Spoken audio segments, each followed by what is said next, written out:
Maija, kura galvā dzird trokšņus, sajūtās tik nenovērtēta un nepamanāma, ka izdomāja nolādēt Rīgas mēru, viņa vecākus un bērnus 7. pakāpē.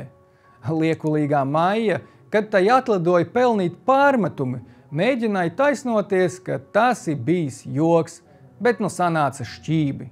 Maija, būdama progresīvā domās un darbos, kā šai sugai pienākās, nodarbojās ar dubulto morāli, jo, ja kāds būtu pateicis kaut ko līdzīgu par viņu, tā būtu naida runa, lai Stambulas konvencija blakus tai stāv, bet, ja to saka ar uzmanību sirkstošie, tad tas ir gaumīgs joks. Šis stāsts ir liels atgādinājums, ka progresīvie un viņu satelīta projekti uztraucās tikai par sevi un līdzcilvēkus izmanto kā rīku savu mērķu sasniegšanai.